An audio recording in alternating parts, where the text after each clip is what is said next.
Keep yourself in the loop of everything football on the Golden State Media Concepts Football Podcast. The latest news on and off the field, be it college football, Big Ten, SEC, Big 12, Pac-12, ACC to the NFL. We've got you covered. Listen to the Golden State Media Concepts Football Podcast.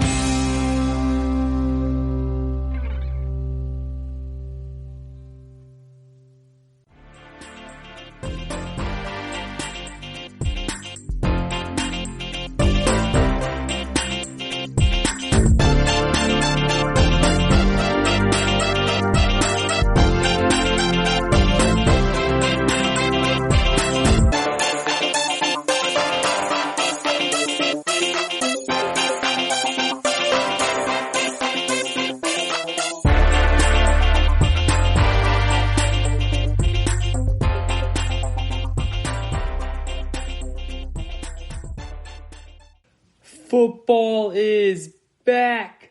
Live sports are back. Oh, yes, they are. This is the GSMC Football Podcast. I am your host, Kayvon. The GSMC Football Podcast is brought to you by the GSMC Podcast Network. Check us out. Lots of great content all over the network. Wherever you are and however you're listening, we thank you as always. Good morning, good afternoon, good evening. Thank you for tuning in today, and we have an awesome show for you guys today. We are jam-packed, and you know what that means, right? It means football's back. It means sports are back.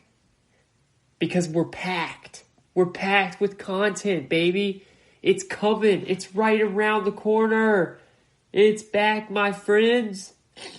You know, the NFL Players Association has agreed to the training camp plan that the NFL proposed, which means that it's all settled, you know, and Monday morning training camp will begin for the Houston Texans and the Kansas City Chiefs, and then the rest of the teams will follow suit after that. That's the first game, you know, the Kansas City Chiefs as the defending champions, they always play that first Thursday night game, which they'll be playing against Houston, so that's why those two teams will be coming back first. And then the rest of the week, all the other teams start to follow suit. So it's really good news. Obviously, there's a lot more that has to happen. You know, there's a lot of time left and still until week 1, and this virus has a mind of its own. So we never know what's going to happen until then. But this is a very, very positive situation in what's been a lot of negativity lately. So, you know, I mean, just look at things. Baseball is officially back on. NBA starting Thursday. It's all great stuff. These last couple of days when I've gotten off work has been a lot different than how it's been when I usually get off work. See, first of all, I've gotten into a routine during this pandemic, and I bet you a lot of you out there listening have probably done the same thing. But I'm a very routine type of person. That's just who I am. That's how I've always been. And before the pandemic started, we had live sports on every night, right? Like that live sports is a huge part of this world, and it was an every night thing for me especially. So what I would do is I would get off work, I'd reach out to my buddy. We would look over the games that were on that night. Me and my friend B-Ray, shout out to B-Ray. And we'd place a couple bets, you know, and nothing big at all, just a couple bucks here and there, throw it around, you know, makes the games a little bit more interesting as you watch. That's all. I'm not suggesting go out there bet or anything like that. Just something fun we like to do. Like I said, a couple dollars here and there on some games, and it's a lot of fun, you know. It makes if your team's not playing, it makes the games a little bit more fun, a little bit interesting. So that's what I would first do when I got off work. Then we would, I would go downstairs. I'd grab a nice IPA, usually a Sierra Nevada. I love those beers. Favorite IPA by far, which nice little advertised plug over there for Sierra Nevada, which is actually a brewery that's about 3 hours from where I am right now. So Sierra Nevada, give your boy a call. I've got that voice of an angel. I would love to give an ad out there for you. But anyways, so I would grab a beer. I'd grab a Sierra Nevada, usually sit on the couch, and I'd watch games all night, like all night. NBA, NHL, whatever, it didn't matter. I was watching it. That was my routine. Shoot, I would stay up super late, watch West Coast games and all that good stuff. Well, since the pandemic started, I've been going to bed at like 9 o'clock. And, there's just nothing to do or watch, so I've just been, screw it, I'm going to go to bed. And I love Netflix and all that, but I can only take so much of shows. Like, I'm not a big binge watcher type person. I'm just not. Ask my girlfriend, like, we'll start a show together, and after like 2-3 episodes, she'll end up just watching it on her own because I just kind of check out of it, or I don't really get excited to go back watching it. Now, I mean, there are some shows that I have gotten addicted to where I love, but just not a big show person in general. Movies, though, you want to talk movies, I'll go movies all day long with you. I'm a big movie guy, but just not as much with the shows. So anyways, now that sports are back, my routine is starting to change again, and it feels good. It feels really good, getting back into that normal routine that I had every day, every night before sports went on pause and stopped.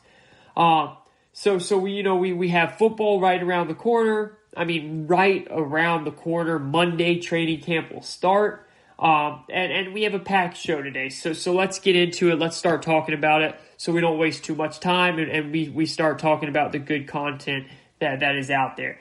We're going to start with some of the leading headlines about what's going on in the NFL right now. The Washington football team being called, yes, you guessed it, the Washington football team. That will be their name for the 2020 season. We will dive into that real quick to start the show. We will then look into another NFL owner with some recent allegations coming his way. After that, we're going to sit down and talk about Jamal Adams, safety of the New York Jets. One of the best safeties in the league. There's no doubt about that. There's no debating that. But recently, it's become a weekly thing with him starting to create some noise, and it's getting a little out of hand. So I'm going to give you my thoughts on that. Segment 3, we're going to continue our division tour, the Kayvon division tour, and we'll be heading up north to break down the NFC North, which is a wide open division, and that's going to be a really fun division to dive into. And then we're going to wrap up the show, with the most sports talk segment ever. The Dan Le Batard Show will be very proud of us on this one.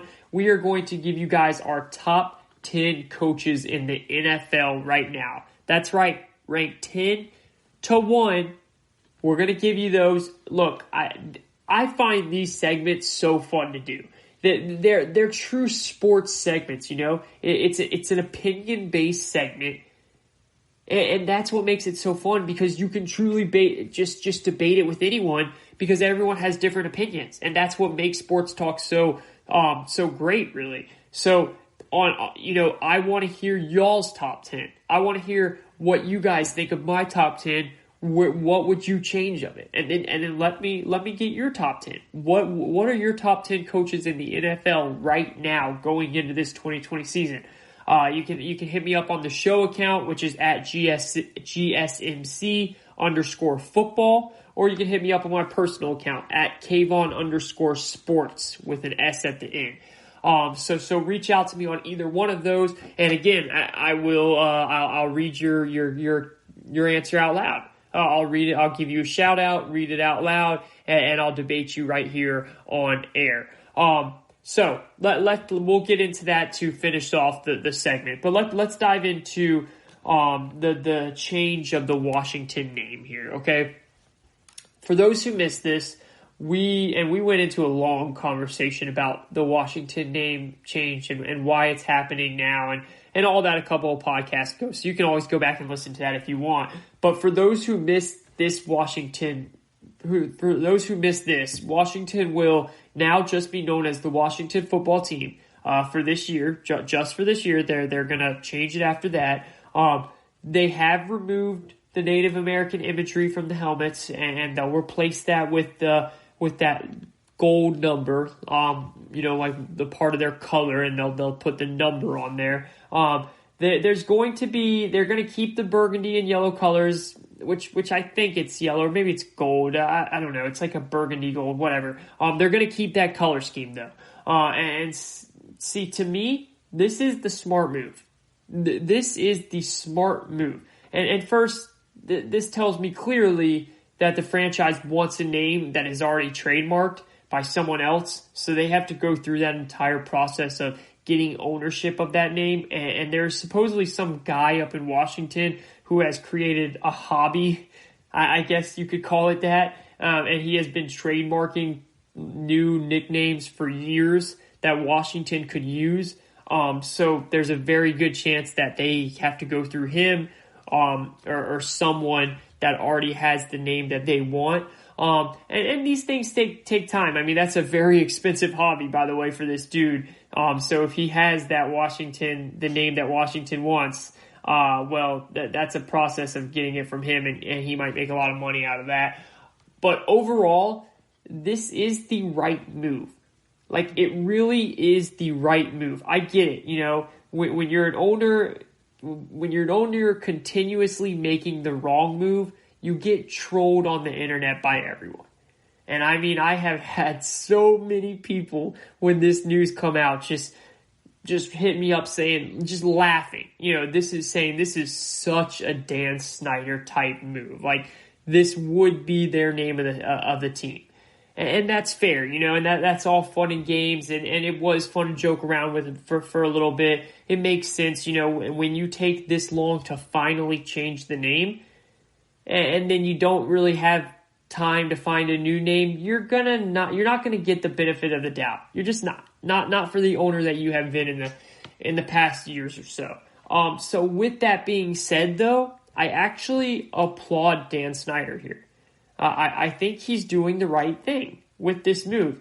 Everyone was trying to throw out a new name. The Washington Sentinels, the Washington Monuments, the Washington Warriors, the Washington Hogs. I mean, you name it, someone was throwing that name out there.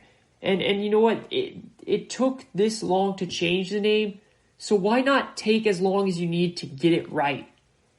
I mean, it took you this long to change the name. It took you this long to get it right. So you might as well take your time and let the process play itself out and come up with a good name for this team, a good restart for this team. I think that is what the fans deserve. And if that means playing 1 year with a simple name of Washington football team, then so be it. Whatever, It's the Washington football team, and that's it. It's a smart move. It's not like they're winning the Super Bowl this year or anything like that. And look, I don't know if you have seen the picture of the jerseys.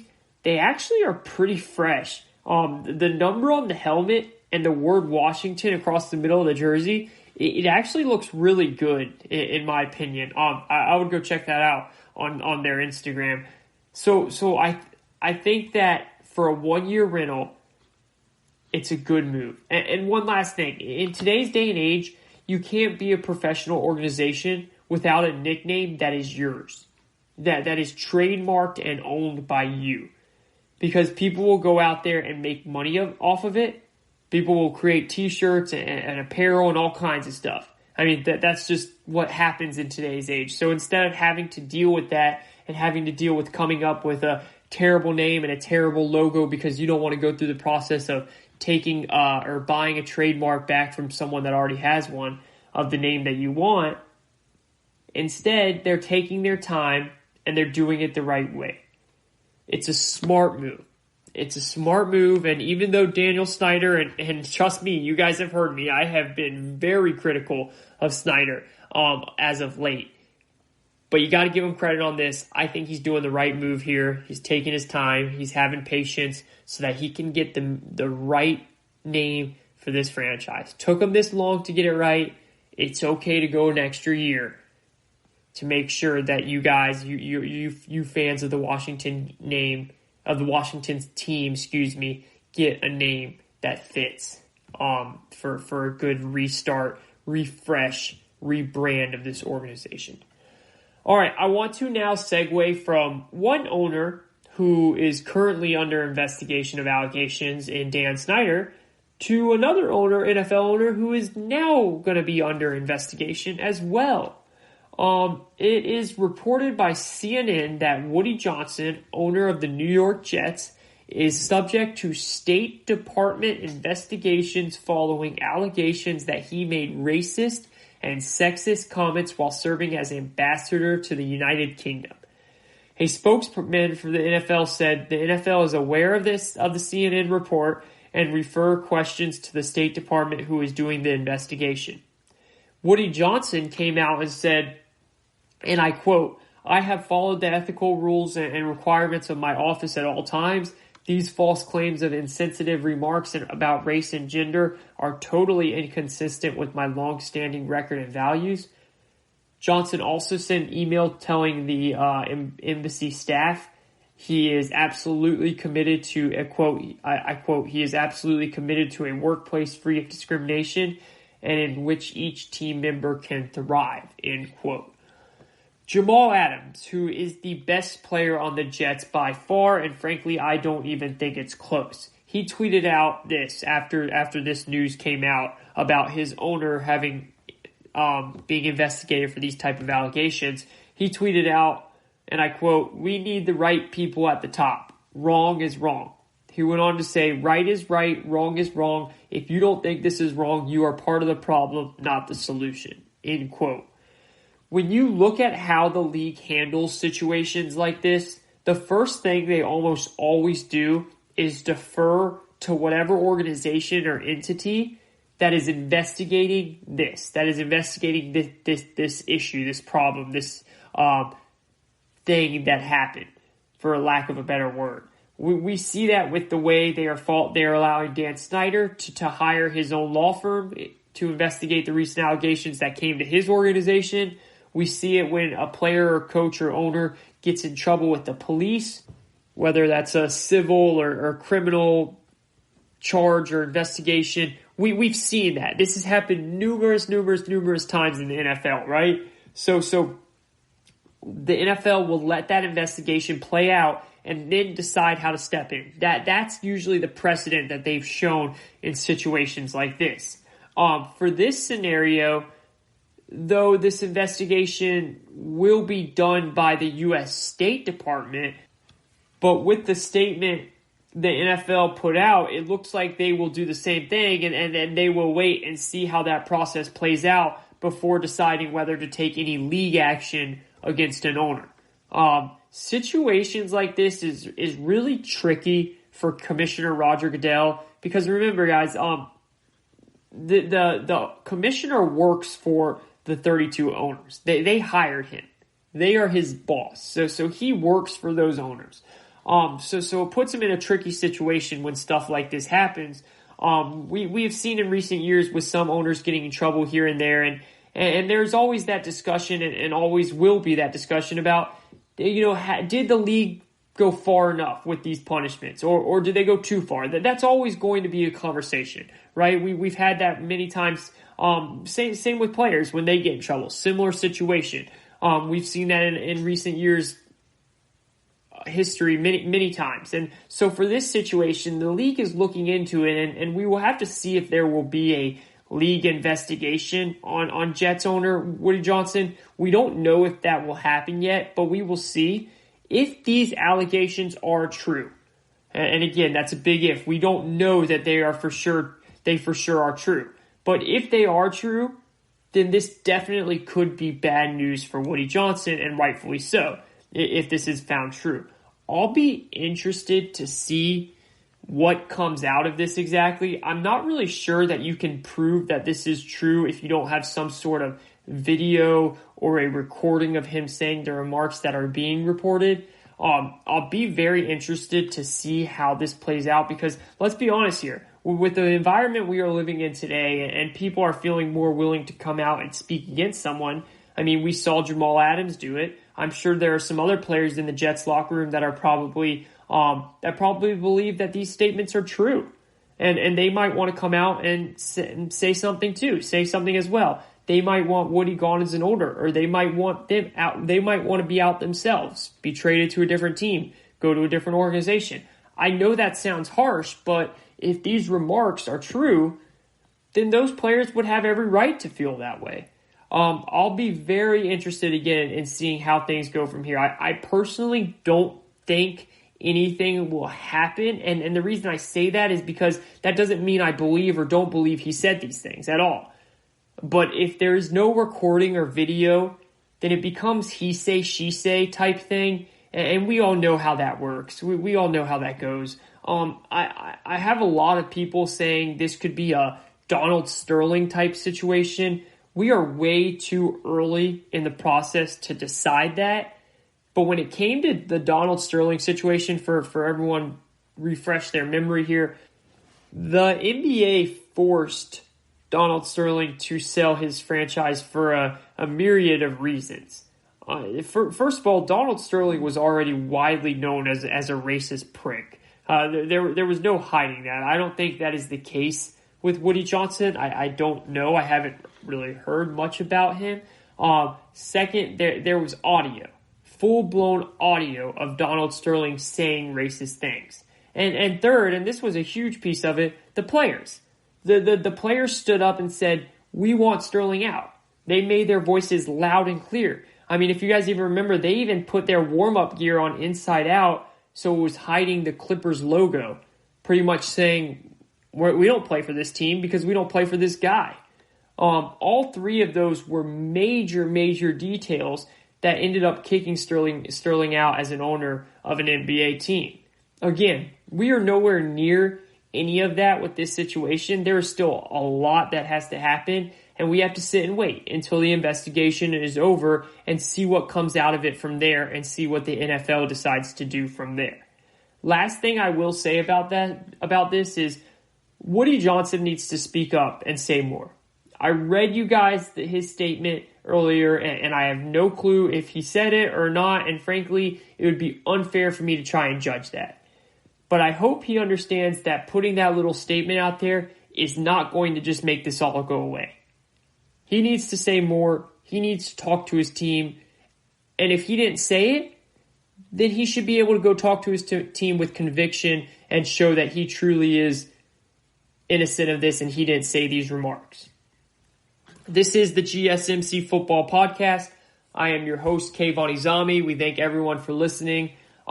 We are going to take a quick break, but when we come back, the New York Jets are in the news for another reason, but this time it has to do with the football side of things. And I cannot wait to give you my thoughts on this one. Right back after this.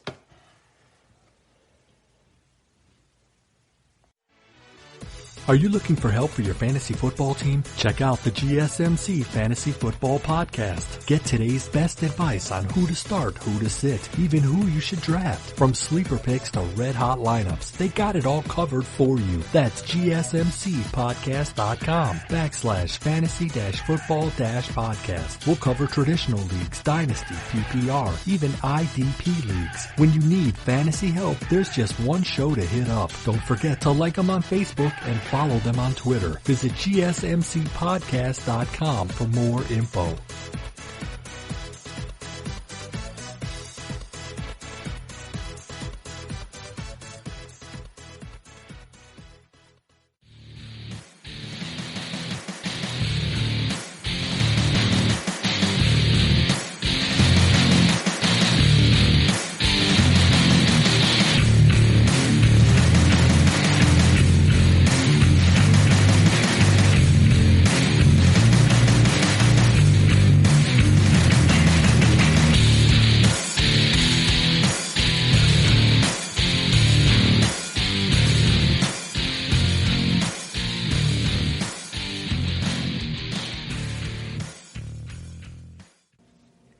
This is the GSMC Football Podcast brought to you by the GSMC Podcast Network. I am Kayvon Izami, your host, going solo dolo as always. We thank everyone for listening. You guys are fantastic, and I hope you guys are as happy as I am because football is back. It's right around the corner. live sports are back, and things are just feeling really good. Things are just feeling really, really good. You know, we just finished that last segment talking about what's going on with the Washington team name and the crap, for lack of a better word, that they're receiving for having such a simple name, such a simplistic name. But I give them credit. I really do. Look, what's the point in rushing a team name? These things take so much time. There's so many patent lawyers and stuff that you have to go through. And then to be able to put the logo on the jerseys and put the logo on all these apparel and different gear. It's just too much. And look, they're keeping the same colors. They're actually pretty cool. I mean, I really do like the number on the helmet. It's something new. They'll be the only team in the league with numbers on their helmet. Like that, that's a cool thing for me. You know, I would like that. And I have a friend, I've talked to him about it. I've talked to you guys about him many times, Will Bowers. He's a Washington fan. He's a big Washington fan, and I asked him about it to get his perspective before I came on the show, and he likes it. He thinks it's a good idea too. He understands why people are laughing at it and joking about it, just like I said. But it's showing patience. I'm sure Ron Rivera had something to do with this, and it's the smart move overall.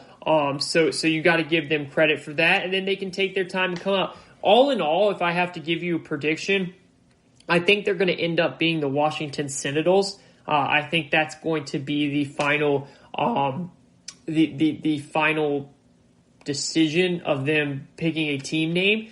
But I think that the Sentinels someone already has that trademark, and they want to create a cool logo for it and all that stuff, so they're taking time. I'm just guessing that there's no inside source on that or anything. That's just totally me guessing. I could be completely wrong, but that's what I think they will be. But for now, the Washington football team is a simple name, and it's good to be simple sometimes. We also dove into what's going on with owner Woody Johnson of the Jets, and you remember he's co-owner. His brother Christopher Johnson is also the owner. They own the team together, and Christopher Johnson's actually the more hands-on owner. So a lot of these players, I mean, I'm sure they've met Woody Johnson, but nowhere near the amount that they see Christopher Johnson. You remember Woody Johnson is the ambassador for UK for the US. You know, he's the US ambassador for UK on Trump's staff. So he's always gone. So he's not the hands-on owner, but this is still a big deal. And I ended that segment talking about how Woody Johnson needs to come out and say something. He didn't have that statement, but he needs to say something more.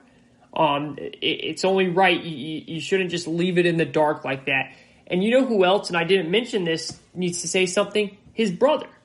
You know, this isn't like he's co-owning the team with some random people. I mean, this is his brother, his blood, and I'm sure his brother will stick up for him, and that's fine. But his brother still needs to come out and say, hey, we're investigating this. We don't tolerate this type of behavior. We don't tolerate these type of remarks. And if he wants to say, I don't believe my brother said that, that's fine. But still say, you know, we don't tolerate this stuff. So we're going to do an investigation, and we're going to see what comes out of it. That he needs to also step up and say something, especially with him being the hands-on owner, the one that is there day to day, because he's going to have to deal with this. He's going to have to hear from the players. He's going to have to hear from the media. He's going to have to hear from the coaches. So he might as well get out in front of it and put out a statement sooner than later. So what we're going to do is we're going to now dive into some more Jets talk, and that has to do with Jamal Adams, their star player, but it doesn't have to do with what's going on with his owner. It has something to do with him wanting to be traded from the team. And we'll dive into that in 1 second. And then remember, we do have coming up segment 4, the sports talk debate, top 10 coaches in the NFL right now, ranked 10-1, baby. And I'm telling you guys, it's going to bring a lot of debate. There's going to be a lot of noise with this one. People are going to get mad, and that's why that's the best type of sports talk. You know, you want to get someone upset. And not personally, not to the point of upset because I'm offending you, but upset because I left your coach out, or I didn't rank your coach high enough. That's what sports talk's all about, and I can't wait to see y'all's reactions. Again, let me know your top 10 coaches. Hit me up on the company Twitter page at GSMC_football or my own account, Kayvon_sports with an S at the end. All right, so first of all, before we dive into the Jamal Adams thing, did you guys see, you remember I told you last week that these next 2 weeks are the most pivotal moment in the sports world, and I stick by that. I really do. And it's now showing, with it now being Saturday, which is when I'm recording this show, we have pretty much 1 week in the book, right? And I think it's fair to say that it was a really, really good week. It looks positive all around, which is awesome. NBA and NHL both had 0 positive COVID-19 tests. The MLB is started and they're going, and it's looking good from there. And the NFL and the NFL Players Association came together and agreed to a good plan to start training camp and make sure that the league is also going to be testing and protecting these players as much as possible. So all that is awesome. And I still stick by 2 weeks, very, very pivotal in the sports world when it comes to playing sports throughout this pandemic. Now, did you guys see this? The NFL, and I'm so happy about this. I love what the NFL did here. The NFL came out and said, if you want to attend an NFL game in 2020, you're going to have to wear a mask. That's the new mandate issued by the league as it works to finalize COVID-19 protocols ahead of training camp, which it did finally finalize. This doesn't mean every NFL team will be allowed to have fans in the stands, as evidenced by both the New York Giants and New York Jets having announced a ban on fans at MetLife until 2021. Several teams will allow presence of fans, though, albeit in a greatly diminished capacity. So look at the Atlanta Falcons. They announced that they're going to allow 10,000 to 20,000 fans into Mercedes-Benz Stadium this fall, noting their decision is in keeping with state and local requirements, as well as the NFL and Centers for Disease Control and Prevention, the CDC, social distancing guidelines. So for perspective on that, the Falcons can hold more than 70,000 fans on any given day, and they will be shrinking that to 10 to 20,000. So there'll definitely be social distancing, and then I just love that the NFL came out and said, I don't care what state you're in, if you're having fans in your stadium, they will wear a mask. Because look at the Atlanta Falcons. Their governor does not want to mandate masks. So it's amazing that the NFL came out and said, I don't care what he's saying.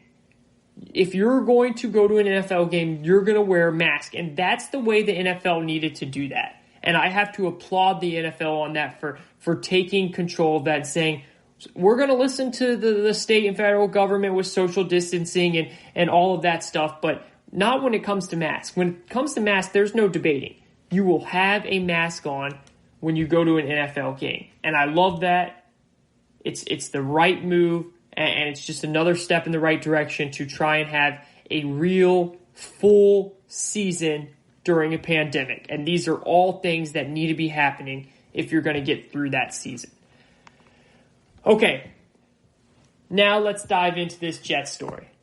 Okay, and oh boy, this story gets my blood pumping.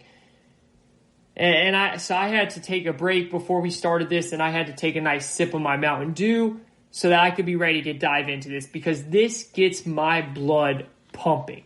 And this is one of these topics where I wish I had someone doing the show with me. It's fun doing it alone. It really is. A lot of people are always like, how can you go talk for 90 plus minutes? And it's always plus because I always go over. I just can't help myself, but I'm working on that. That's my goal, to try and keep it to 90 minutes. For my producer out there, I'm sorry. But this is a topic where it's fun to have someone else on with you.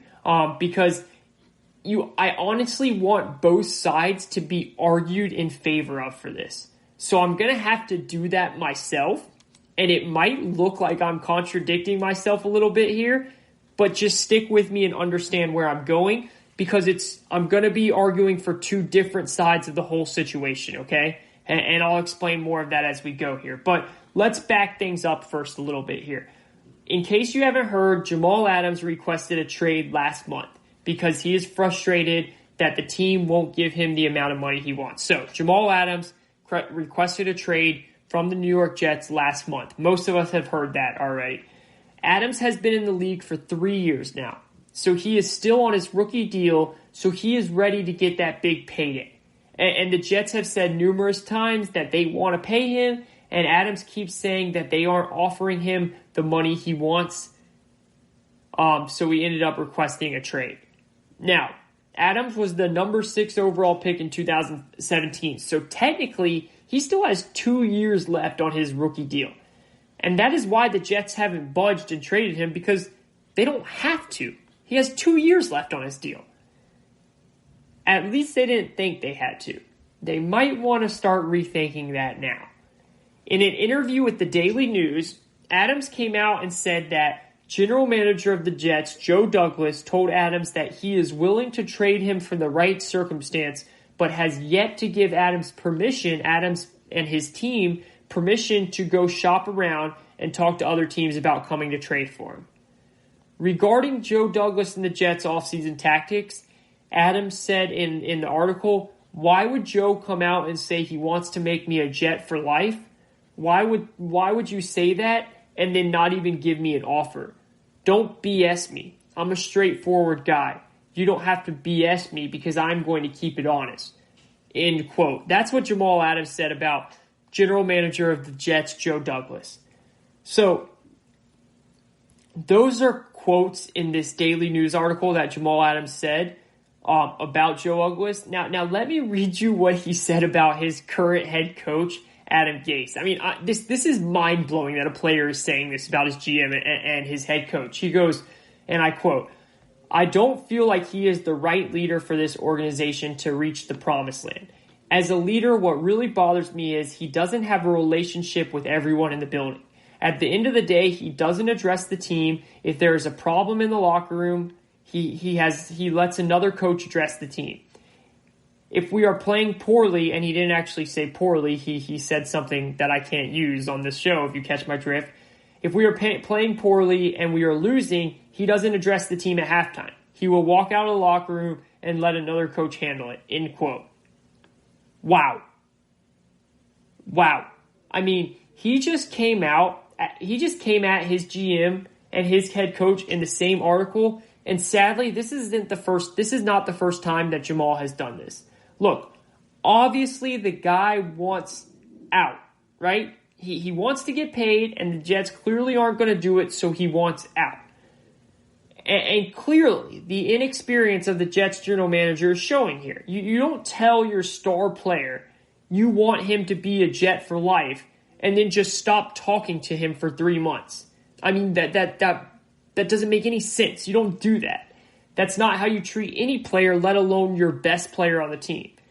But again, Joe Douglas is in his second year as a general manager. He's learning as he goes, and I can chalk that up as an experience. I'm okay with that. I'm fine, okay? It's a dumb move, but I'll chalk that up as inexperience.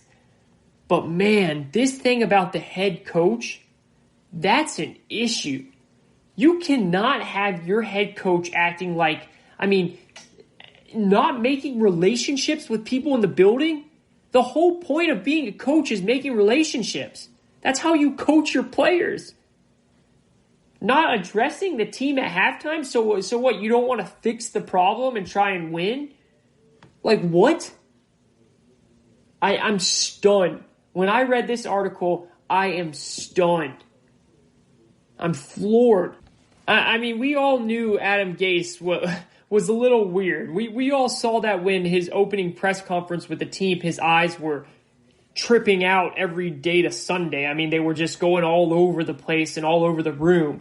But this is inexcusable as a head coach. I mean, honestly, like, can someone answer me this question? If he isn't addressing his team at halftime when they're losing, then what is he doing? I mean, is he calling his wife asking what's for dinner? Your job as a coach is to motivate and challenge your team, especially when they are down and out. Look, I'm not shocking the world here when I tell you listeners that the Jets organization has been a flat-out joke for a long time. I mean, they just have. We all know that. There's no shock in that statement. So everything I just said about the Jets needed to be said. But there's also another side of this. And this is when I said I wish I had someone else that was arguing this side. But I'm glad that I don't, because I want to say this side too. All right? And let me just be very clear. In no way am I about to back up the Jets organization after all I just said.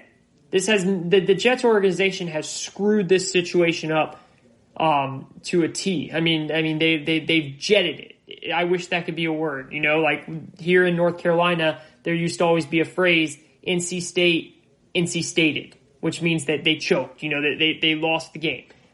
This is the Jets jetted this situation with Jamal Adams. But what I'm about to say now has to do with Jamal Adams himself. Enough is enough, Jamal. Quit whining. You have been in the league for 3 years. What, you made a couple Pro Bowls? Congratulations, you want a cookie? All you have done is consistently called out people within your own team. There is a limit, man.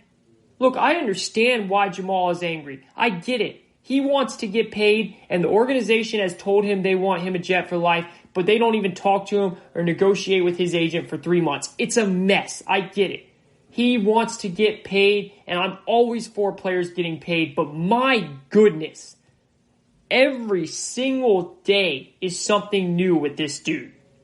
I mean, you guys heard the quote. What he said about his head coach, to come out and say your head coach of an NFL team doesn't confront the team at halftime or doesn't build relationships. I mean, that stuff would and should get you fired. Get a coach fired. And I'm sorry, but who in the heck is Jamal Adams to come out and say that? You have been in the league for 3 years and you're calling out your entire organization every freaking week. If that is really happening, then let a veteran player talk to the GM about it. Let a veteran player, let Le'Veon Bell come out and say it to Adam Gase. You haven't earned the right, Jamal Adams. You have not earned the right to call someone out like that. You don't like your head coach? Okay, fine. That happens all the time. Go complain about it to your GM or go complain about it to your owner. Owners love star players. You can't thrash him in the papers like that. It's just not professional. You're in your 3rd year, and I don't care if you're in your 10th year. You just do not do that. You do not do that. It is unprofessional. That is our job. That is my job. That is the media's job. And guess what? I just did eviscerate him. You guys just heard me do it. I mean, that is completely unacceptable whatsoever as a head coach. But that's not your job to blast him in front of the world like that. It's wrong, it's unprofessional, and the Jets should try and trade him instantly. Pack up the bags and get out of town. Jamal Adams clearly will not shut up. He will not stop complaining, and he clearly just won't be happy with this organization, so why fight it any longer? And to be honest, I think the sad thing with all of this, it all has to do with money. All he wants to do is get paid, and once he realized that getting that money, that he was not getting that money there in New York, he caused a circus of problems, hoping that will force them to trade him. And shoot, if I was the GM, it worked, because you would have been gone yesterday. Jamal, let me ask you something. Did you know that it took Aaron Donald, yes, Aaron Donald, the best defensive player in the world, a long time to get paid?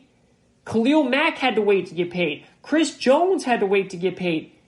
Every week it is something new with this man. Every week. These things take time. You still have 2 years left on your rookie deal.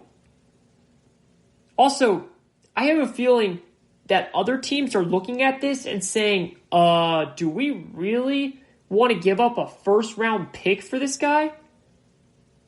Who says he won't come and do what he's doing what he's doing there with our organization? You gotta relax, Jamal. This has become way too much, man. You made your scene, you want your money, and we all get it. Now stop and let the Jets figure out a way to trade you. Because you're not doing anything that is helping yourself right now. This is the GSMC Football Podcast. I'm your host, Kayvon Izami. Sorry I had to get worked up on that one. We're going to take a quick break. When we come back, it's time to dive into the division tour goes on. The NFC North, it's a wide open division. Am I going to shock you with some of my picks? Stay tuned. We'll be right back after this. Check out the show that's built on the MMA. From the UFC to extreme cage fighting, they got the fights covered. Check out the GSMC MMA podcast. Get the latest news on past or upcoming fights. Join us as we talk to and about some of the biggest names in the MMA, past, present, and future. When it's the fight game, there's just one show to check out. GSMCpodcast.com/MMA-podcast. Don't forget to like them on Facebook and follow them on Twitter. Visit GSMCpodcast.com for more info.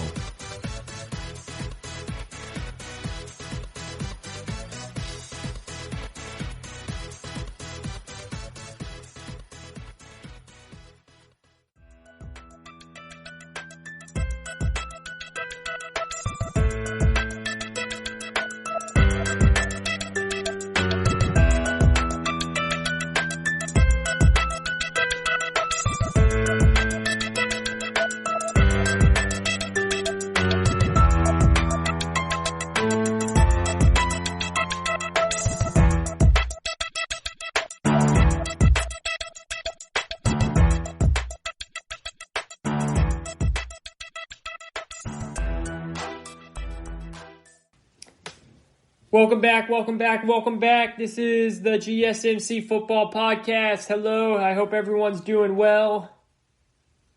Wherever you are, however you're listening, thank you so much for tuning in. I am your host, going solo dolo as always, Kayvon Izami. 2 segments in, 2 to go.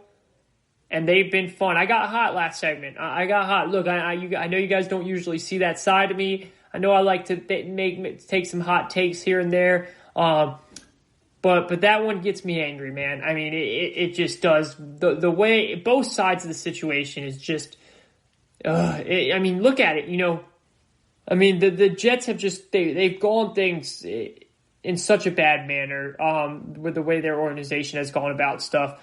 I really did like the hire of GM Joe Douglas when they hired him from Philadelphia a couple years ago. He's a rookie, all right? He's a young GM, and he's making mistakes. And while, you know, you would hope that he would know not to do some of the things that he's done, but hopefully he's learning from it. And I do think he's a smart guy with a lot of experience, and I think he'll turn things around. But the stuff with Adam Gates, it's inexcusable. Now, look, we don't know if this is all true, okay? I mean, Jamal Adams came out and said this stuff, and he said it with conviction, and he said it like he means it. But again, he's on a mission. He has a goal. He's trying to get paid. So we don't know if it's all true, but if it is true, you cannot be a head coach in the NFL if you're doing things like that. You just can't. There's no excuse to going about your day as a head coach on game day, not confronting your team during halftime when you're losing, not building relationships with people throughout the building.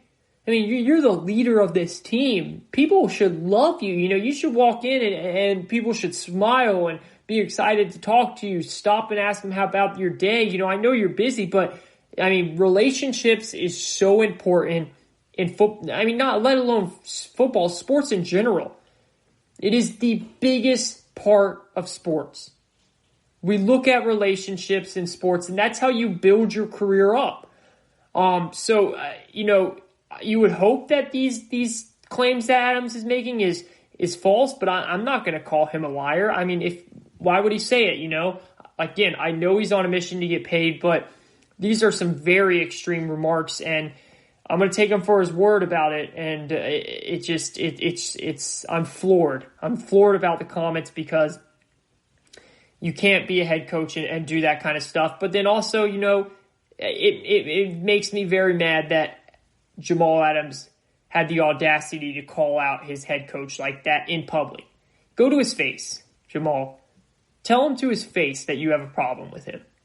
Don't put this out in public where he could lose his job over something like this. I mean, you should not be a head football coach if you're doing these things, or if you're not doing these things in this case.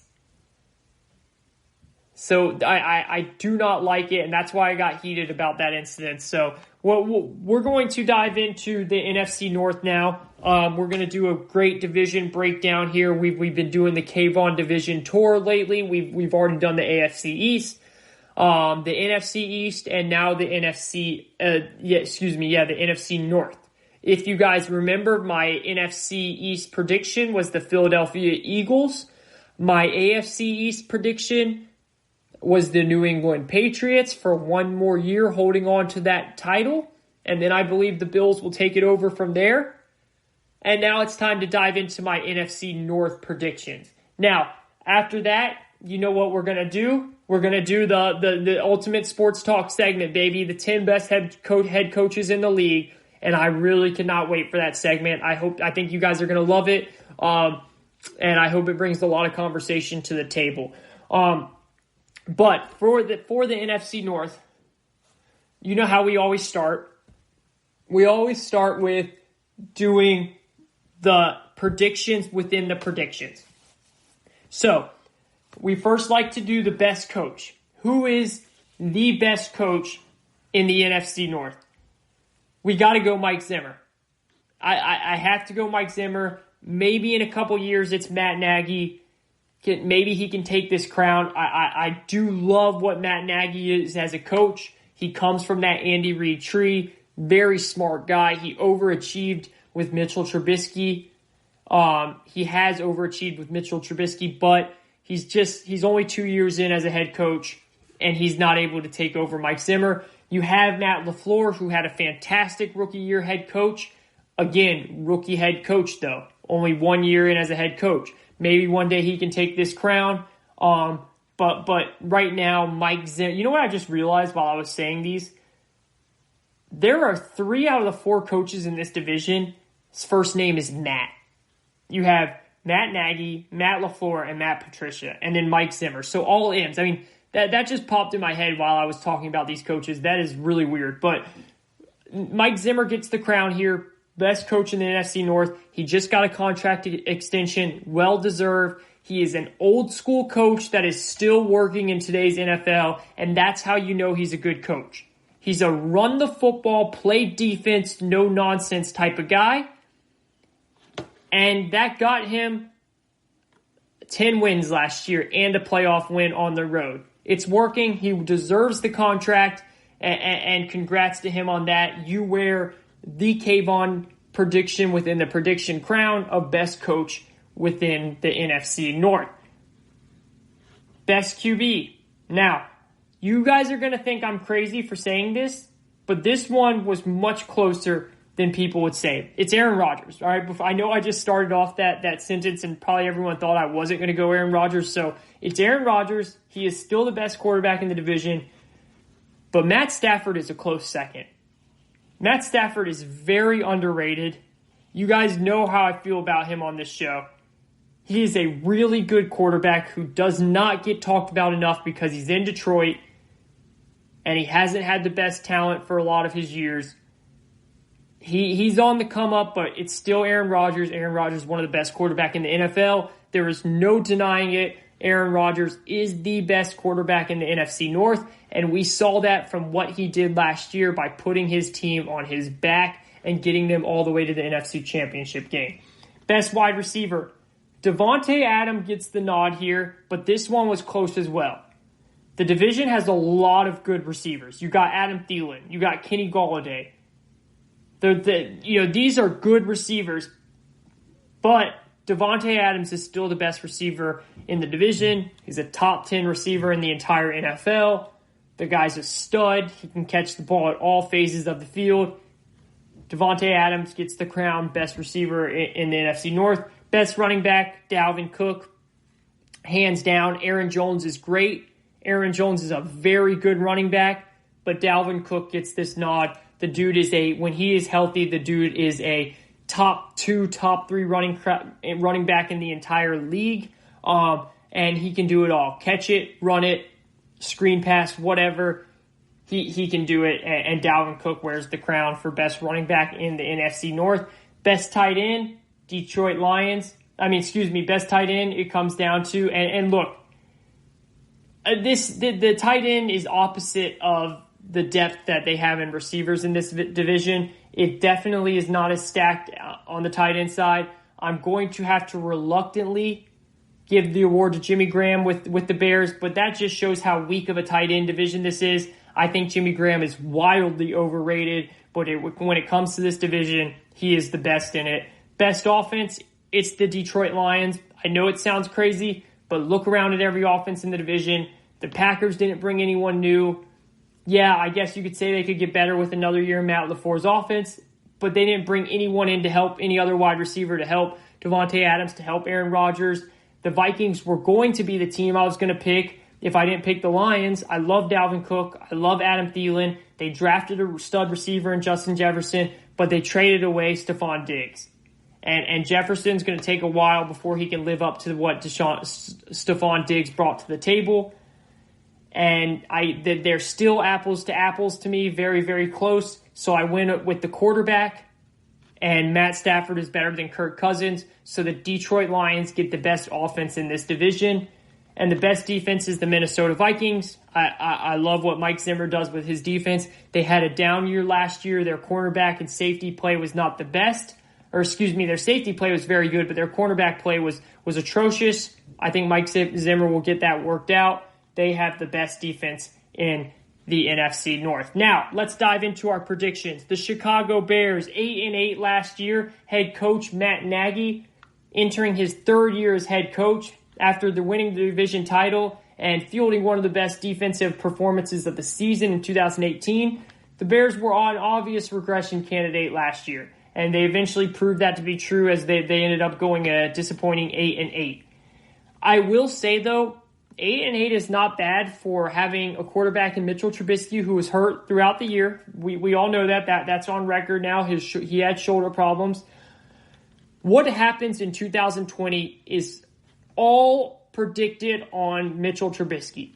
Can he live up to what he did in 2018, or is he going to go back to the 2019 form? Look, if I am Matt Nagy and the Bears, I'm sticking with Trubisky for this year. I understand they brought in Nick Foles, and I get that they did that to make it a QB competition. I don't see any point in playing Nick Foles. I'm sorry, I just don't. I understand what Foles did a couple seasons ago. It was a magical run.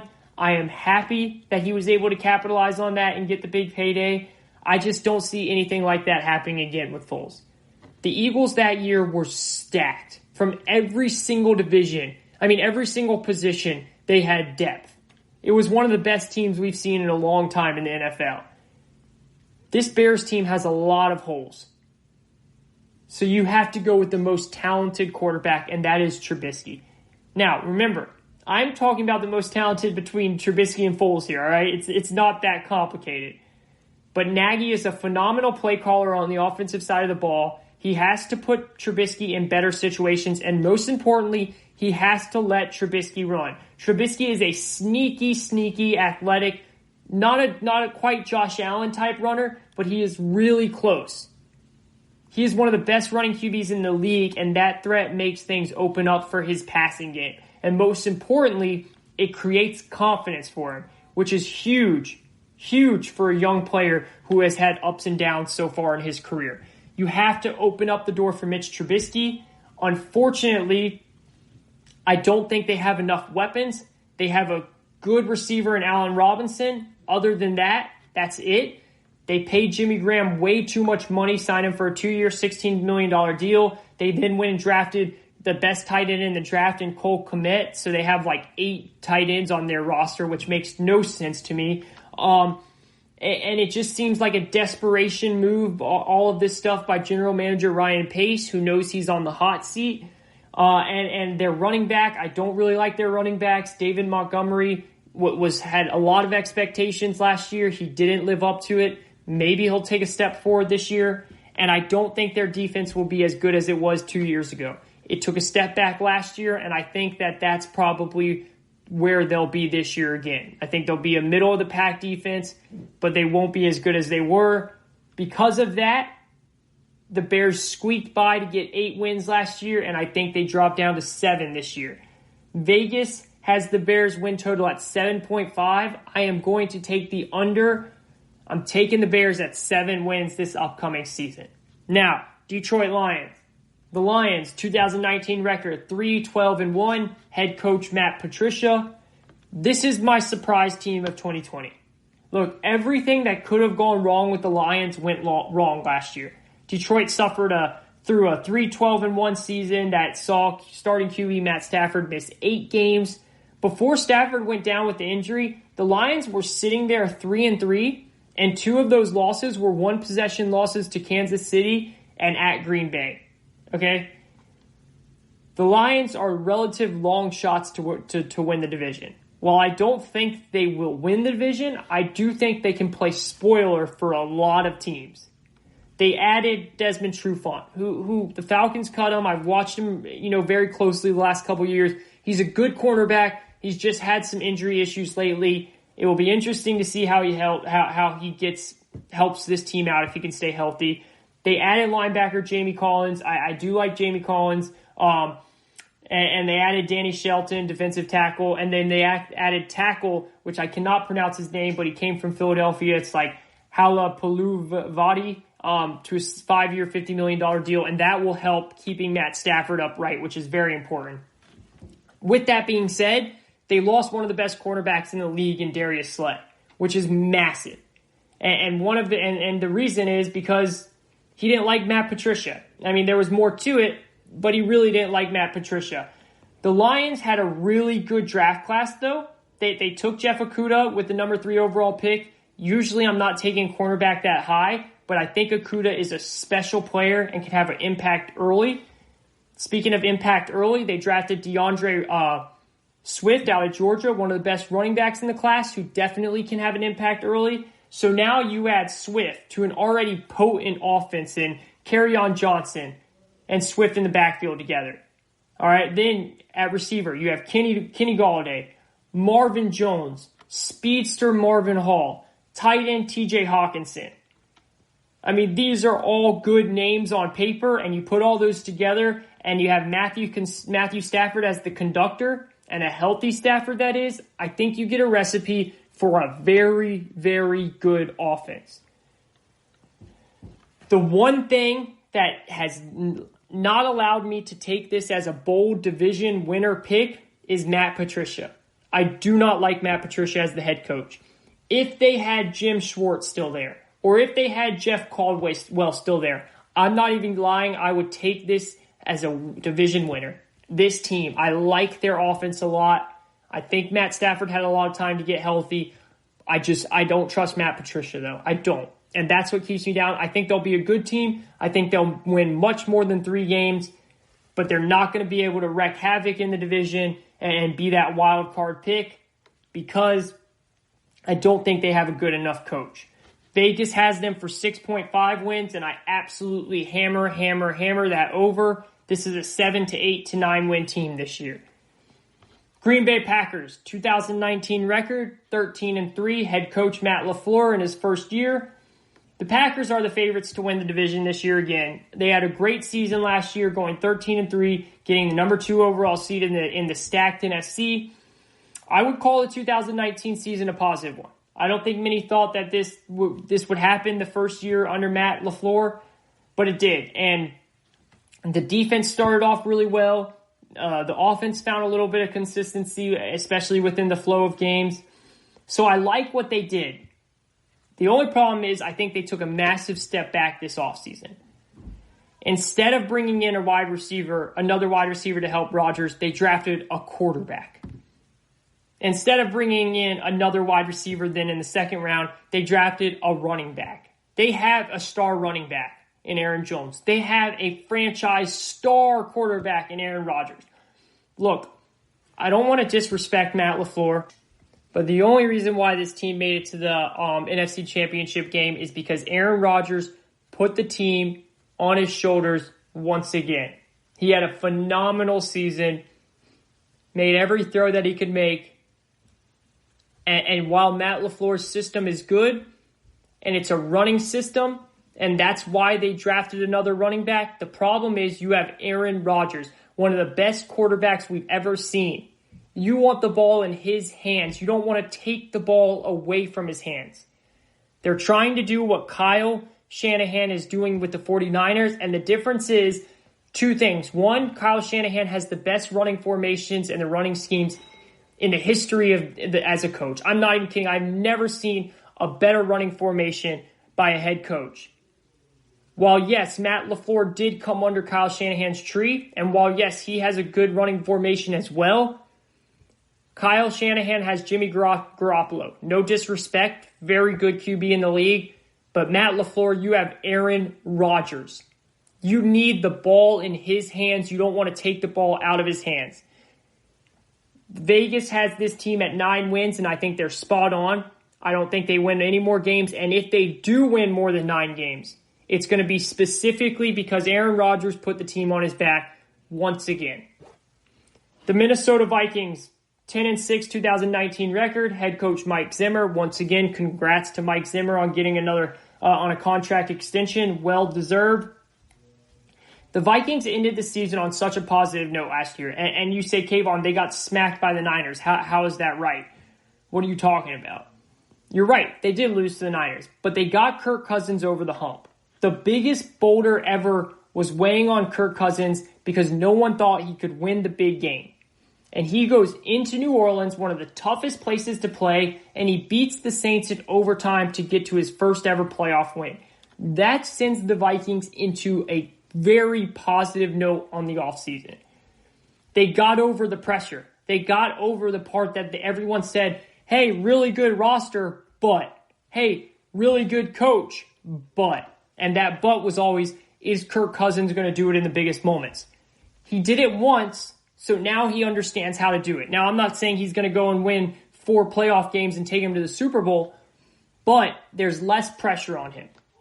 He understands how it works. Now, unfortunately, the Vikings lost Stephon Diggs. They traded him. He wasn't happy there. They brought in Justin Jefferson, one of the best wide receivers we saw in college last year. But it's going to take some time for Justin Jefferson to acclimate to the NFL style of play. If Dalvin Cook can stay healthy and have a year like he had last year, I still am confident in this team. Gary Kubiak is stepping in as offensive coordinator now that Kevin Stefanski took the head coach on the Browns.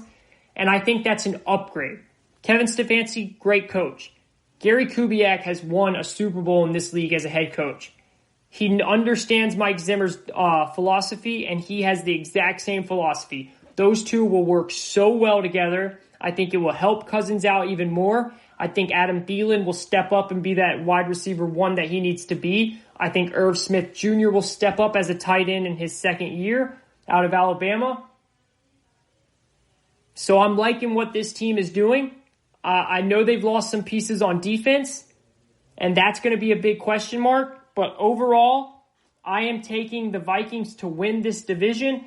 The Vegas has them as a win total as 9, just like the Packers. I'm going over. This is a 10 or 11 win team. The Vikings are my pick to win the NFC North. There you have it right there. That is Kayvon Izami's pick.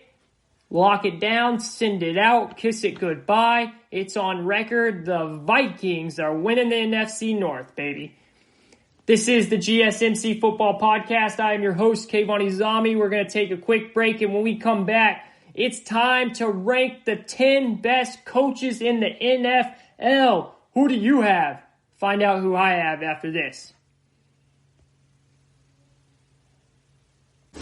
Check out the show built around the women of MMA. From the UFC to the extreme cage fighting, we got the fights covered. Listen. It's the Golden State Media Concepts Women's MMA Podcast. The latest news of upcoming fights, discussions of previous matches. Join us as we talk to and about the biggest names in women's mixed martial arts. Past, present, and future.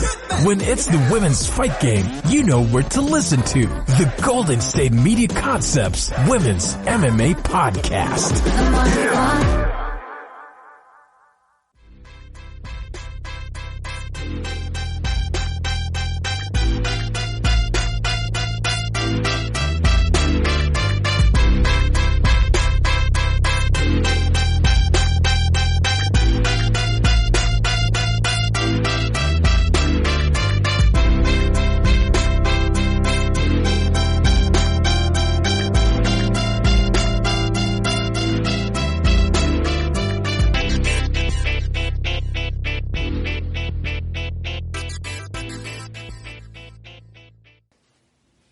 This is the GSMC Football Podcast, brought to you by the GSMC Podcast Network. Thank you, everyone, for tuning in. We are coming down the final stretch of the show, and we are also coming down the final stretch of the off-season with no football because training camp officially starts back on Monday. Woo, woo.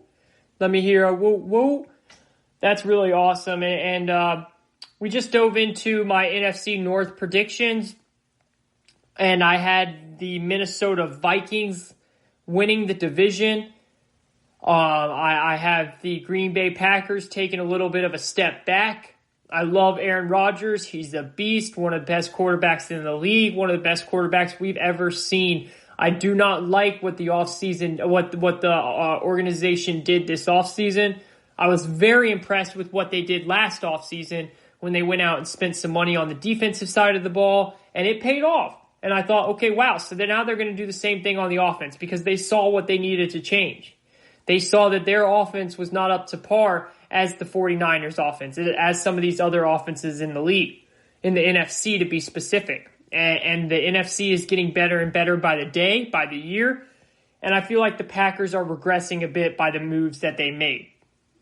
Now, they do still have Aaron Rodgers, and he can put the team on his back. We've seen him do it many times before. So I will not be shocked if the Packers win the division again. But I'm going with the Vikings. I like the positive note that we saw them take last year. I like that Kirk Cousins has gotten over the hump and has now won a playoff game in a very tough environment in New Orleans.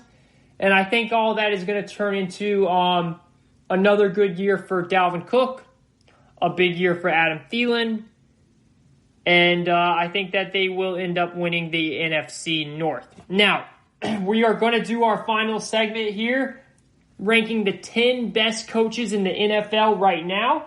Real quick, before we move into that, there is some, I guess you could call it breaking news. Adam Schefter just tweeted out that that we have our first player that has decided to opt out of playing in the NFL this year. The Chiefs, the Kansas City Chiefs starting right guard, Laurent Duvernay-Tardif, I don't know if I pronounced that right, was scheduled to make $2.75 million this season, and instead he will receive the $150,000 from the NFL's opt-out deal. So the NFL and the NFLPA has come together and decided that if a player wants to opt out, they'll receive $150,000. Laurent Duvernay holds a doctorate in medicine, so I think that probably has a lot to do with it. And he is now officially the first NFL player to opt out due to because of, just COVID-19 and what's going on in the world right now. This is really interesting, guys. It's going to be really interesting to see if other players follow suit here. If what other players step up. You have to imagine that there will be some other players that step up and say, it's just not worth the risk, or, that they have someone in their family that is, susceptible to the disease, to COVID. Or maybe there's other players in the NFL like Laurent Duvernay who has a doctorate in medicine and feels like he could do something bigger than playing football right now. And that's what I'm assuming he feels here. I'm assuming he feels he can go help, and maybe that is it. I don't know, or maybe he just has a doctorate so he understands the severity of this virus and he doesn't want to go play. I'm sure we'll find more information on that as it comes, but that's pretty big news here, and it's going to be very interesting as training camp begins to start on Monday. What happens? Are there more players that start to opt out? And then the question that really intrigues me is what happens next season?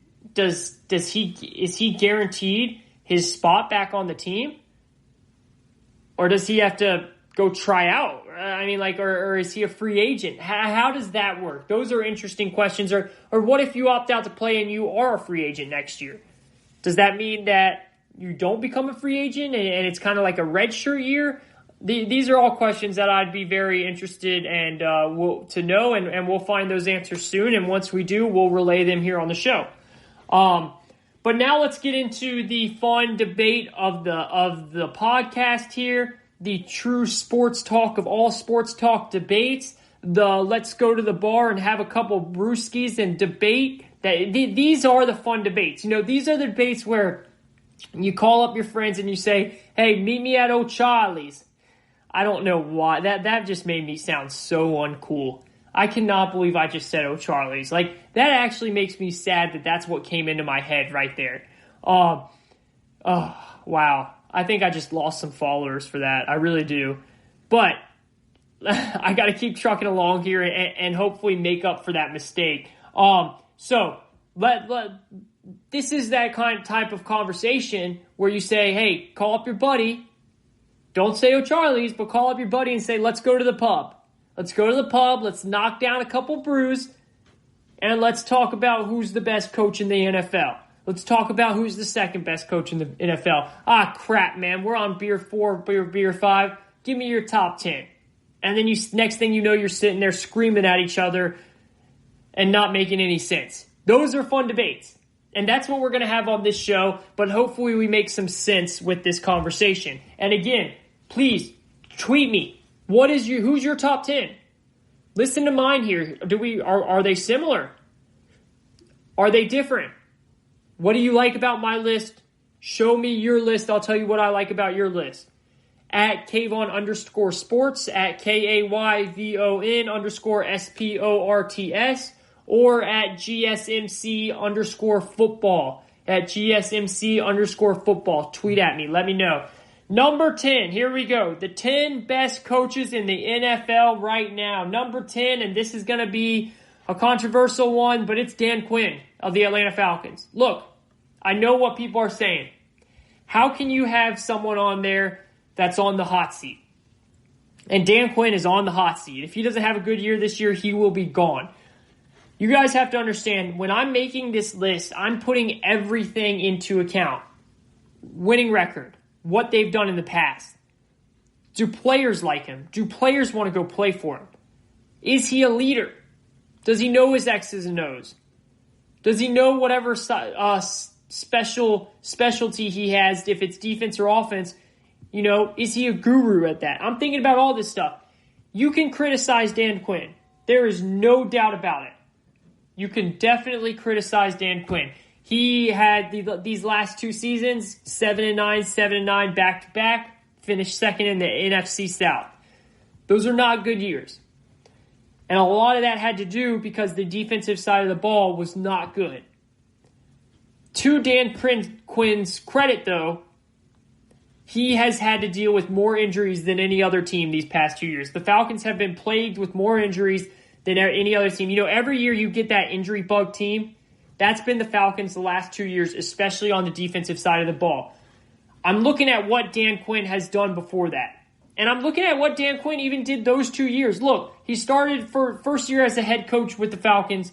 First year as a head coach ever was 2015. He went 8-8, second place in the NFC South. Second year, 2016, they went 11-5, first place in the NFC South, went all the way to the Super Bowl, got better and better as the year went on, destroyed the Green Bay Packers in the NFC Championship that game, was up 28-3 on the Patriots, and then the rest was history. Tom Brady led one of the best comebacks we've ever seen in sports. We get that. And it stings me every time I have to talk about that. But he got him there, and he got him up 28-3. Next year, comes right back after the most heartbreaking Super Bowl loss ever. Everybody was saying there's no chance that this guy can come back from that. He goes 10-6 and takes them to the divisional game where they're on the 2-yard line against the Eagles, one play away to win it all, and they screw it up and they don't end up getting it. But if they make that, they go on and beat the team that actually went and won the whole thing that year. Most likely they beat the Vikings and go back to the Super Bowl. That's leadership. He was able to put that team in position to go back. And then these last 2 years, last year they started 1-7. 1-7. Any other team, any other player would quit on that coach. Instead, the players stood up for him. The players wanted him back. They fought for him, and they ended up going 6-2 down the stretch, the best record down that stretch by any team in the league. And they ended up 7-9, and Dan Quinn saved his job. Players want to play for him. He's a leader. He has brotherhood. That's his whole mentality. And because of that, he is the 10th best coach in the league. Number 9, Mike Zimmer. Mike Zimmer, only one losing record in 6 years as the Minnesota Vikings head coach. Only one losing record, and that was his first year when he went 7-9. After that, he went 11-5, 8-8, 13-3, 8-7-1, and 10-6. Playoffs 3 out of those 6 years. So half the time he's gone to the playoffs. Yes, he hasn't won the big game yet, but he's gotten better and better each year as a coach. He sticks to his philosophy. He doesn't give in. He builds around his philosophy, and he's a head coach, and he just got a contract extension, and it's well-deserved. That is number 9. Number 8, Sean Payton. Sean Payton won the NFC South the last 3 years in a row. He is a Super Bowl winning coach. He took a massive risk in that Super Bowl, and with that onside kick coming out of halftime in 2009 against the Peyton Manning-led Colts, and they won. They won. That was after everything that was going on with Hurricane Katrina. He rallied this team up, and it was one of the best success stories we've seen. Sean Payton was the offensive innovator before the Sean McVays and the Kyle Shanahans came along. Sean Payton is an offensive genius. Yes, he has had some years where they've been down. 3 years of going 7-9 in 2014, 15, 16. Guess what? The Saints stick with them. The next 3 years, they go 11-5, 13, 13, 13, and 13. That is good. That's a good coach. Being able to fix his mistakes, having a couple bad years, come back. Let's get it back going. He's got a winning record in the playoffs all time. He's 8-7. His all-time record in the regular season is 131-77. Winning percentage of .630. That is a good NFL coach. If Sean Payton became on the market tomorrow, he would have a bunch of suitors. A bunch of suitors. Number 7, Sean McDermott. Sean McDermott is now going in his 4th season as head coach of the Buffalo Bills. In his first season, he went 9-7 and ended the longest drought in the NFL of not making the playoffs. The Bills went years and years and years without making first playoff appearance in 18 years. In his first year, he went 9-7 with Tyrod Taylor as his quarterback and took him to the playoffs. Second year, they go draft a rookie quarterback in Josh Allen. They go 6-10. In his second year with that rookie quarterback, they turn around and go 10-6 and make the playoffs again. 2 out of the 3 years he's made the playoffs, His team has gotten better on the offensive and defensive side of the ball every single year. He shows leadership. He has the defensive mind mentality, and his defense is always top 10. So he's good at his specialty. That's something we talked about. Always top 10. You got to be good at your specialty. And he's a leader. He's a leader. He's a leader of men. He's shown that every single day. And if he became on the market, he would be a hot commodity. He is leading this team in the right direction. And with the Patriots starting to, split apart with Tom Brady's gone and Bill Belichick getting older, he's putting the Bills in position to be a really good team for a long time. You got to give credit to Sean McDermott. He is the number 7 coach on my list. Number 6, Sean McVay. Sean McVay is the sole reason why the NFL has adopted this young offensive-minded philosophy. He is an innovator. Sean McVay becomes the head coach of the Los Angeles Rams and turns them around from one of the ugliest offenses we've seen in ever under Jeff Fisher. He comes in and turns them around, one of the best offenses in the league. They go 11-5 and win the NFC West in his first year. They end up losing to the Atlanta Falcons that year in the wild card game. Next year, 13-3, first in the NFC West, lose to the New England Patriots in the Super Bowl. 2019, a little bit of a Super Bowl hangover, but they still go 9-7 with lots of injuries to the team, and he still was able to get them to 9-7. Has not had a losing season yet in his first 3 years. 33-15 overall record. And once again, he is an innovator, great head coach, Sean McVay. Number 5, Mike Tomlin. Mike Tomlin, 13 years has been the head coach of the Pittsburgh Steelers, and he has not had one single losing record, guys. 13 years and not one single losing record is phenomenal. I mean, that's remarkable. 133-74 and one record all time. He won Super Bowl back in 2008. He lost in the Super Bowl 2 years after that in 2010. He is a player's coach of players' coaches. Players love to come and play for Mike Tomlin. He's a straight-up guy. He talks to the media. He's honest with the media. And he's going to make sure that you understand who you are and what your job is. And he's going to coach you up. And he showed that last year when he lost his starting quarterback in Big Ben, and he had to have 2 guys in, Mason Rudolph and Duck Hodges, and he still got this team to go 8-8. Remarkable coaching job by Mike Tomlin last year. He would get scooped up instantly if he became on the market. Number 4, Andy Reid. I am so happy for this guy that he won a Super Bowl.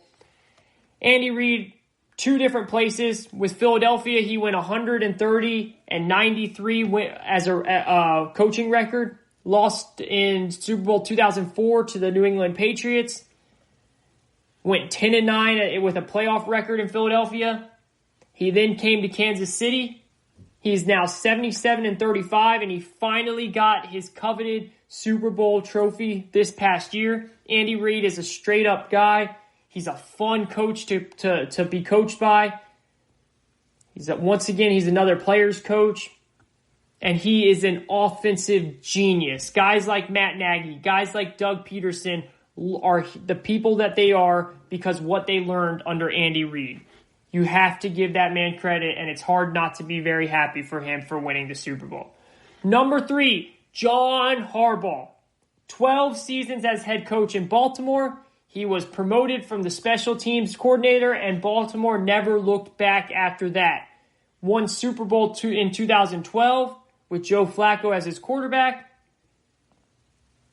The guy knows how to change. The guy is willing to change his style for the team that he has, and that is very important for me and a coach. He sees that he has someone in Lamar Jackson. What does he do? He goes out and hires Greg Roman as his offensive coordinator, who was really good with another running quarterback in Colin Kaepernick. And he says, let's build around this guy. He's willing to adapt. He's willing to change. He's only had one losing season One losing season in 12 years as a head coach. One. That's it. That's pretty remarkable, especially in that division where you have the Steelers fighting against you every single day. John Harbaugh is a really good coach in this league. He's a Super Bowl champion, and he is my number 3 coach. Number 2, Kyle Shanahan. I know a lot of people say, how can you have a guy that's only coached 3 seasons and 2 of those seasons are losing records? I get it. I'm talking about the coach that he is. Listen, he turns average or below average running backs into stars. Absolute stars. He is the best offensive-minded coach in the entire league right now, and I don't even think it's close. He's an innovator as well. His running style is beyond impressive. He is a huge reason why the Falcons went to the Super Bowl that year on the offensive side of the ball. He then comes to the 49ers. He has 1 year where he has a respected QB in Jimmy Garoppolo. He takes them all the way to the Super Bowl. They go 13-3 overall. The guy is a football coach from a football family. Players love playing for him. And he's a flat-out offensive genius that will run the ball down your throat 30 times a game, and you still will not be able to stop it because he's that good with his running system. Kyle Shanahan is the second best coach in the NFL today. And number 1 is Bill Belichick. He is the greatest coach of all time, and it's not even close in my opinion. He had 5 forgettable years in Cleveland and then came to New England and has been just shy of perfect ever since. 30 seasons with the Patriots. 237-83 overall record. That's a winning percentage of .743. 30-11 playoff record. Winning percentage of .732. Only George Hollis and Don Shula are the only other coaches with 100 more wins than losses. I mean, it's just amazing stuff. 11 straight division records, 16 out of 17 division records. Playoffs every single year, but 3 in those 20 years he's been the Patriots head coach. 6 Super Bowl wins in those 20 years.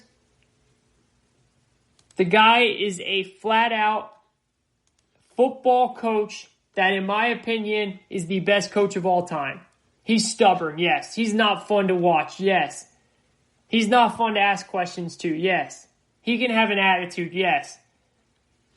But he will come up with ways to beat you. And he won't just beat you, he'll embarrass you doing it. And he stamped that staple two Super Bowls ago when he beat Sean McVay, the up-and-coming hot style offense, and he shut him down 13-3 and won the Super Bowl. He did it his way with his defense. He is a defensive-minded coach, and he puts together some of the best defenses we've ever seen. Bill Belichick is the greatest coach of all time, and today he is still going at it, which means he's the best coach in the NFL. That is my top 10 coaches. I hope you guys enjoyed them. I want to hear what y'all's coaches are. Tweet at me, let me know. As always, we love that you guys joined us for the show. We hope you enjoyed the segments, and we'll be back next week. Thank you for listening to the GSMC Football Podcast, brought to you by the GSMC Podcast Network. I would like to ask that you please remember to subscribe to the show and write a nice review. That really helps. Also, if you can, please follow us on Facebook, Twitter, and Instagram. Thank you, and have a good night. Football is back, baby. Let's go. Tired of searching the vast jungle of podcasts? Now listen close and hear this out. There's a podcast network that covers just about everything that you've been searching. Hey! The Golden State Media Concepts Podcast Network is here. Nothing less than a podcast bliss with endless hours of podcast coverage. From news, sports, music, fashion, cooking, entertainment, fantasy, football, and so much more. So stop lurking around and go straight out to the Golden State Media Concepts Podcast Network. Guaranteed to fill that podcast itch. Whatever it may be. Visit us at www.gsmcpodcast.com. Follow us on Facebook and Twitter, and download us on iTunes, SoundCloud, and Google Play.